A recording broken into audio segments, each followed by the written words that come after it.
Hi, I'm Dave Davidson, and I'm a photographer and blogger with the IRepublican.com.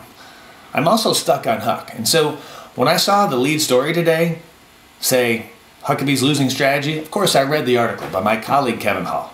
And Kevin, this is just a response video based on your article, and probably I respectfully disagree, and so here's my point.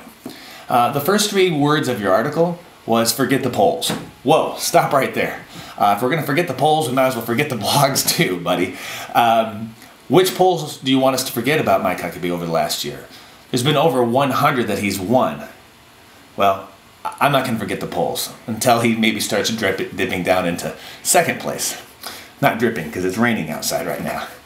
So in your article, Kevin, you talked about how it would be really hard, in a nutshell, for Huckabee to rebuild his team from 2008. I agree, because they have gone on to do other things, and that's been talked about lately. Okay, part of me just got to say, so what? You know, in all sports, there's key players that end up moving from the team and going to another team. And yet every year, you know, if someone moves out of right field out of Boston Red Sox, there's not just an empty position there. They fill the position somehow. When I go to Burger King, I noticed the manager was different here recently. I still got the same quality burger that I always have. So I personally am not too concerned about that, but I do see your point. You mentioned some key people in politics in Iowa that used to be on Huckabee's staff in 2008. Eric Wolfson, Wes Enos, Aubrey Johnson, Susan Geddes, and even supporters like Ken Sorensen. And you know what I have to say to those people? More power to them. They're probably doing exactly what God's called them to do, and they've made a good decision, and they're doing something that they're passionate about, and I respect them and support them as friends. And indirectly, unofficially, I'm sure Mike Huckabee does as well too. So there's the situation. It's a new year. It's a new team.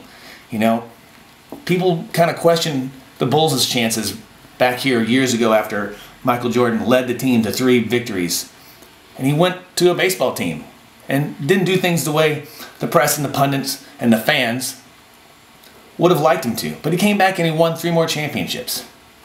Bill Clinton entered the Iowa race in October. I'm sure that was not easy to handle as a pundit at the time either, but he went on to become president twice. So who will win the Iowa caucus and the election? We'll see on election day. But I'm not sure his strategy is a losing strategy. Mike Huckabee's in a very unique situation to be able to have a platform to discuss his opinions and his issues nearly on a daily basis. Just look at his itinerary and tune in the TV. I'm sure he's not blowing off Iowa by any stretch of the means. If he does decide to run, he's going to give Iowa his due time. It's not going to be all or nothing. It might seem like that right now, but he's pacing himself at his race. So I want to ask all the listeners, all the viewers, all the readers, just to respect Mike Huckabee's pace. It's between him and God and then him and the country. And when that is revealed, we'll know for sure. Until then, I think his strategy is a winning strategy.